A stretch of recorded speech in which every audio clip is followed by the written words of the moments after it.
There's an article out by the James G. Martin Center for Academic Renewal. The author was Jovan Trivkovic, I believe is how you say their name.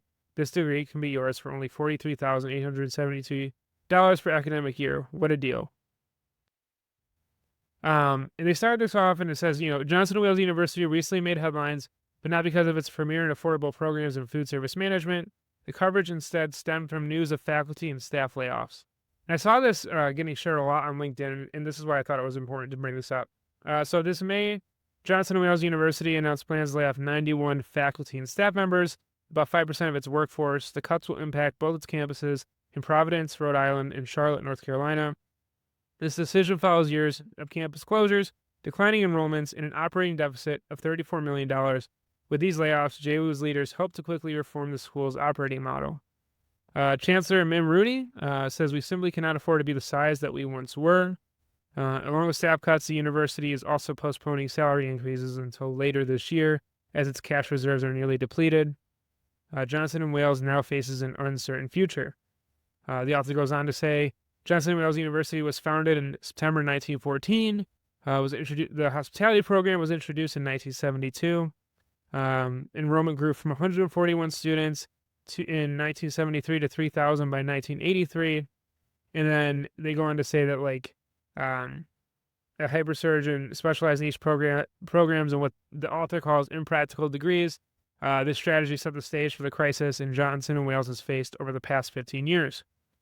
They go on to say that since 2011, Johnson & Wales University has lost over half of its student population. COVID-19 pandemic dealt an additional blow to enrollment. As a result, the North Miami and Denver campuses were shut down at the end of 2020 and 2021. And then between 2019 and 2021, the university lost $99 million. He goes on to talk about, is it worth saving? Is JWU worth saving? And kind of this idea in the article, and I'll link it below, but this idea, and I think Justin shares the sentiment, it seems that the author of the article is very much, has a bone to pick with higher ed, and has a bone to pick with the perceived, degree offerings that the stereotypical college degree offerings that I think some people talk about. But I kind of wanted to push back on that at first. And I remember when I went to CIA, JWU was a consideration, CIA was a consideration, ended up going to CIA. And you see it now with progression of the culinary, and we're going to have a conversation with coming up that I think will shed some light on what the culinary is offering now in 2025.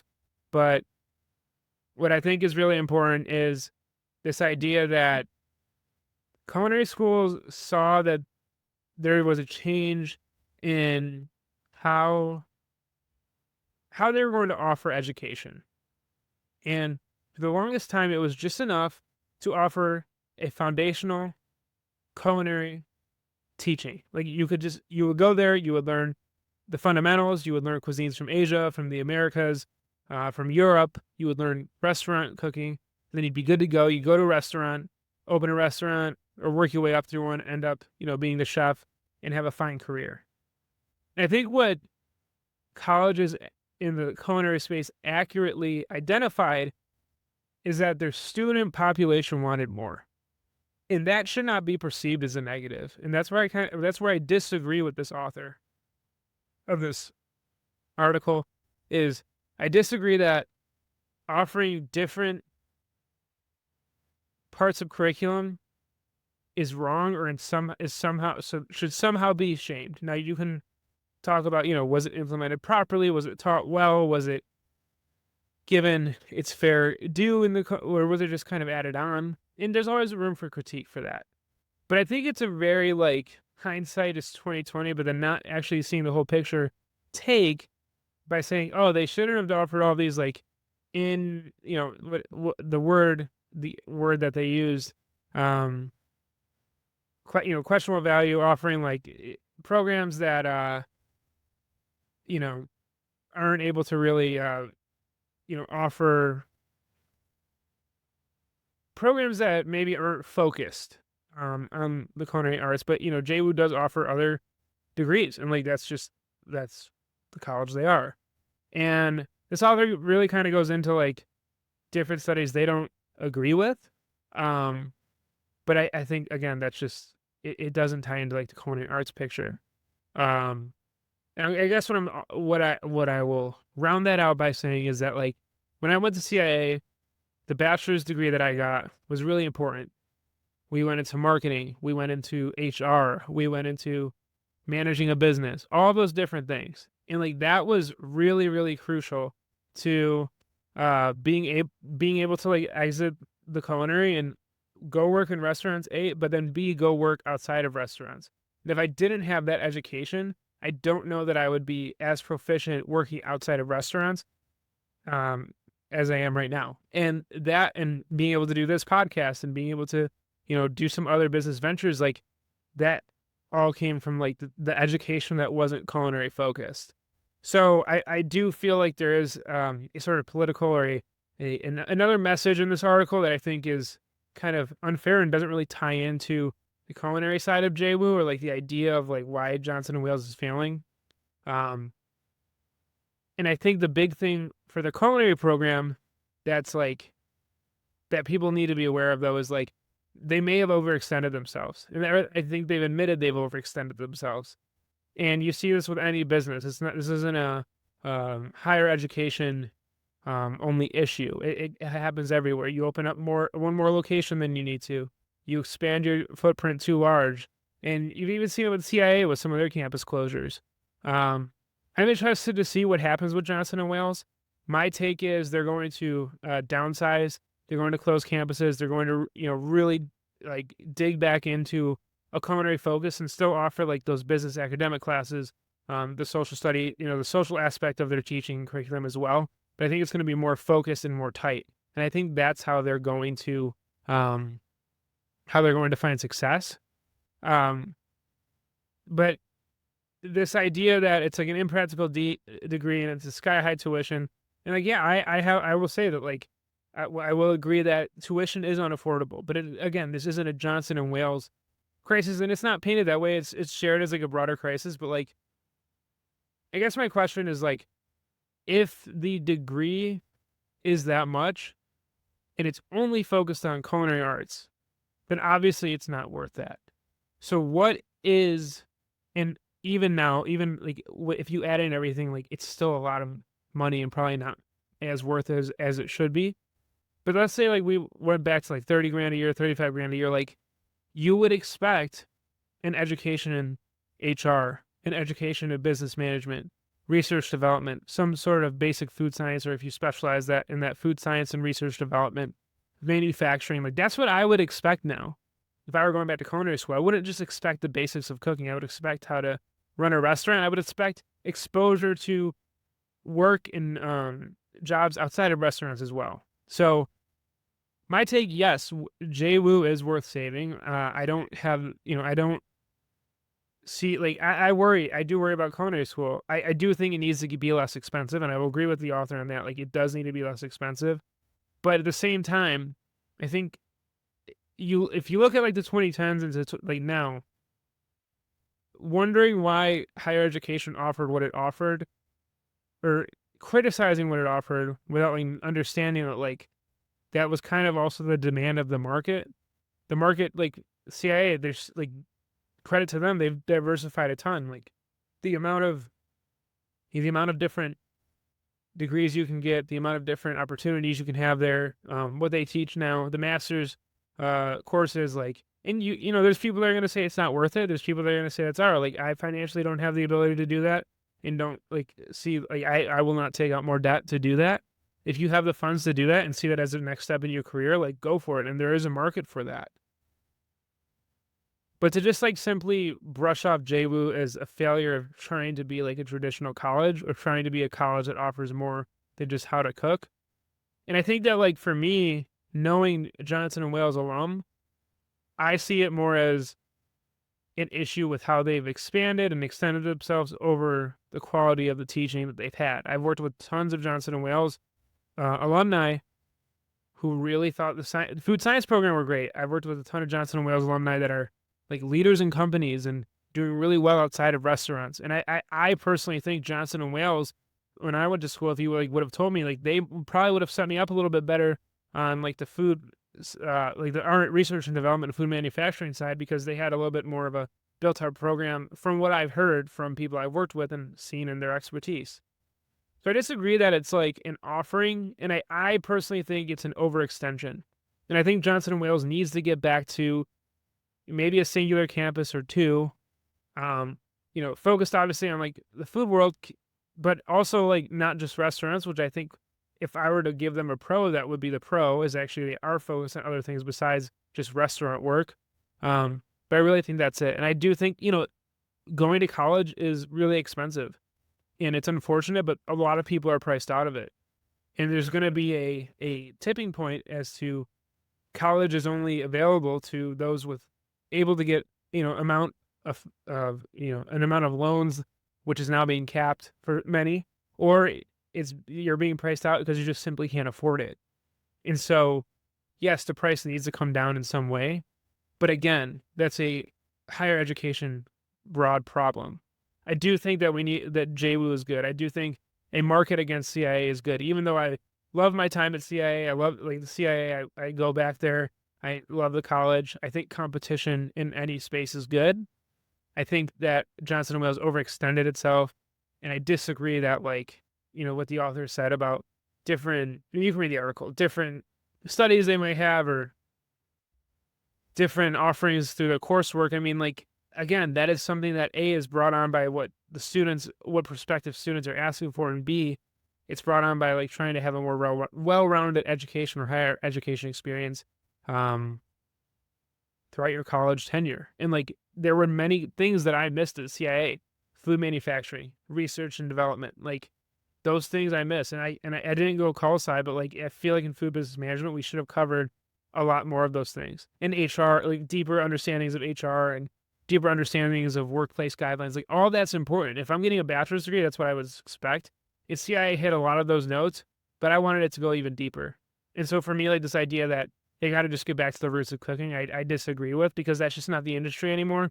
And it's just not what we need anymore as people in the industry. We need more than that if we want to elevate ourselves and have a diversity of job options besides restaurants and hotels. So those are my thoughts on that article. Shared down below. We'll love to hear your thoughts on Johnson & Wales. All right, so Justin's coming on. He's going to give his take, and then we're going to wrap it up. All right, this Johnson & Wales story, I did not see this coming. I clearly, as you can see by reading the piece, if you take a second to go into the article, it's linked in the show notes. You can see that the person who wrote this piece kind of has some sort of vendetta against either university education, higher ed. It's like a dunking attitude to the writings and the language that's used in this piece. And so I want to offer maybe a palate cleanser just really quickly to kind of just empathetically say I'm sorry to, the staff, the people who are getting laid off in this situation, the students who are there now who have this like uncertainty that they're probably experiencing.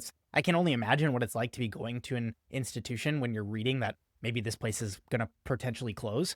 And then this affects the alumni as well, because you graduate from a place. I know that I certainly look at the place that I went to school, which was CIA, in this light, and say, I still have this piece of paper, which is my diploma that shows that I graduated with this degree. And I don't use it in the same way that I did when I was initially coming off of that, because you kind of buffer your experience where you don't have to rely so much on the credentials that your institution gave you. And you can use your resume to kind of back up why you should hire me, why I should work with you on this project, why I am deserving of this role, why I can impact this organization.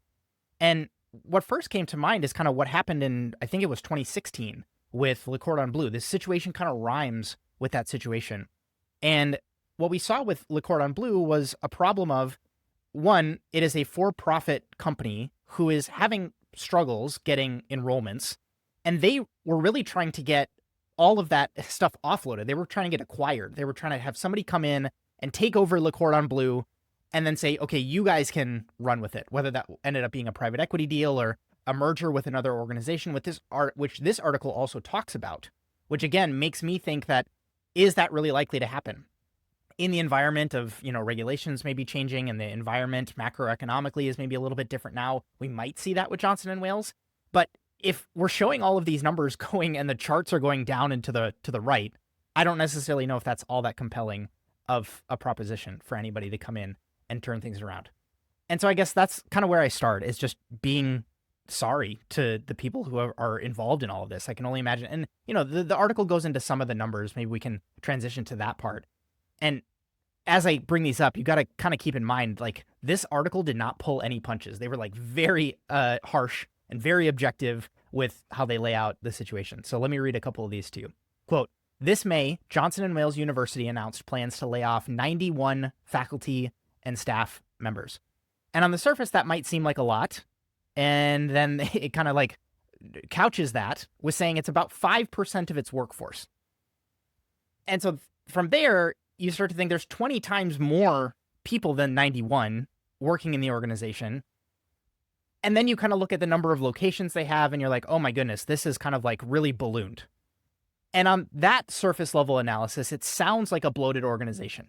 I would not have thought that like this many campuses servicing this many students on some of the specialties that they are trying to put forth into the market, it starts to kind of make sense. I'm again, swapping hats again and try to be objective here and say, like, if this wasn't connected to my industry and we were reading about this in another specialty or vertical, would I look at this and say, no, this shouldn't be happening?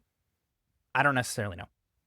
It also says, quote, declining enrollments and an operating deficit of $34 million, along with staff cuts, the university is also postponing salary increases until later this year, as its cash reserves are nearly depleted.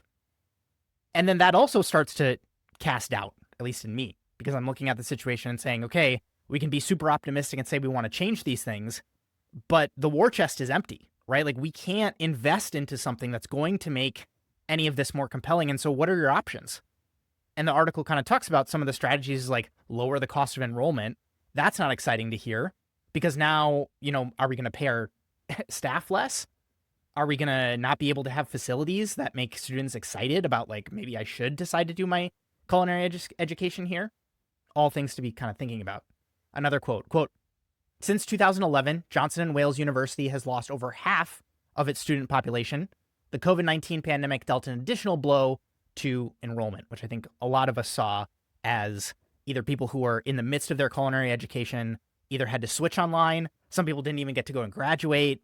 It was a whole thing when COVID happened. Another quote here, Johnson & Wales University may be the only 4-year accredited college offering a degree in food and beverage entrepreneurship with the option to minor in cannabis management. Beyond that, the university offers a colorful array of minors, including adventure tourism, beverage service management, and craft brewing, among others. The lineup of hyper-specialized majors and impractical minors gives Johnson & Wales a distinct University of Phoenix vibe. It also raises serious questions about whether these programs align with actual market demands. This aligns with something we talked about on the show last week when we were discussing the rise of being able to get education on individual specifics and specialties on something like YouTube, on something like an online course, on something like a temporary internship, or you go to a workshop somewhere and you learn a hyper-specific skill because you're interested in it. It applies to the work that you're doing, but does it have to have the associated price tag of what a Johnson & Wales might end up charging? And that, I think, is fundamentally where there's a disconnect and where people start to feel stuck, because you're also, I felt like this going to CIA, where there was only, 2 paths you could go down. You can go baking and pastry, or you could go culinary. And for all intents and purposes, everybody in the culinary side who graduated, unless you were going to stay on and do your bachelor's, we all graduated with quote unquote the same degree. And so there was no differentiation. And so Johnson & Wales probably looked at that and said, hey, if we're having students who are interested in brewing, or if we have somebody who wants to go open their own wine bar, or we have somebody who wants to kind of like be the culinary director at a cannabis food company, we should be offering some sort of educational resource to help supplement that and also differentiate the person who is going to be graduating with somebody who just wants to focus on restaurants. The problem is, I think a lot of this like backfired, because you get into the industry and who's going to ask that question? Like, are you competing with other people who have any of these degrees? Or are you actually competing with somebody who was the chef de cuisine at this company, or was a recipe development person at this organization? And they're the ones who are coming in, and your degree in, what do they call it? Like cannabis, something, yeah, cannabis management. Does that materially affect your ability to get a job in the market? And I think that's where there's the disconnect and where people are getting frustrated. And so the piece at the end does outline some solutions. And I did like that at the end, the piece says, similar to what we say in some of the stories that we cover on the podcast, that they're looking at the situation like a case study. And so they say, quote, however, Johnson & Wales University is a textbook example of the broader crisis in higher education, a mix of everything that's gone wrong. 1, administrative bloat. 2, impractical degrees. And 3, sky-high tuition. And so all of these together, where the costs are super high, people don't feel like they're getting value when they actually go and try to use the thing that you have sold them. And then it costs a lot in comparison to, other ways to get educated, or just foregoing it in general and just going straight to the job market and quote unquote paying your dues, working your way up, so to speak. The piece also says, quote, the leadership must also eliminate weak degree programs, consider closing its satellite campus in Charlotte, and refocus on the school's core strengths. Lowering the cost of attendance would not only be a relief to current students, it could also help attract new ones. Leadership should explore innovative academic offerings, such as 3-year undergraduate programs, alongside solid financial planning and strategic partnerships, potentially even with a merger with another institution. And so I don't agree with all of those, because as I outlined kind of at the beginning of this rant, I don't think that the financials make it an attractive merger situation. Also, from a brand perspective, it's like, okay, you're going to take these assets in, but they're like these declining assets. Again, you have to have somebody who's really talented on this like turnaround. Again, private equity tends to be the specialist in this situation. But when a school bases all of this stuff on brand, I don't think we have enough examples of schools having these turnaround situations. I mean, the piece even dunks on University of Phoenix as an example. No one's going to come in and say, okay, we're going to take this brand and turn it around. Typically, it's like incumbents that end up succeeding. And you're better off if you're going to, like put money somewhere. It's going to be in somebody who doesn't have any sort of reputation that you have to claw back and rework and rebrand. And that's really where the problem lies. Also, same thing with like lowering tuition. That's a really, that's kind of not something that happens in higher education, where you sign up for this, you're committed for 4 years, and then the school's going to come and say, hey, just so you know, we're lowering the costs. It doesn't typically work like that, at least not from what I've seen. You folks can let me know. But then also on the 3-year front, now you're starting to get to this place where you are no longer the 4-year, I'm going to dedicate my time, because I can imagine a lot of people who went to Johnson & Wales as opposed to a place like CIA was excited about the prospect of like, I'm going to get more time to study. I'm going to get more classes that I can take. I'm going to get more of the quote unquote college experience. And, I certainly went to school with kids who were basically interested in extending that time, one, so that they could kind of just live it up a little bit more in the college side of things. But once you start to say, okay, instead of 4 years, it's 3 years, you've sort of lost that too.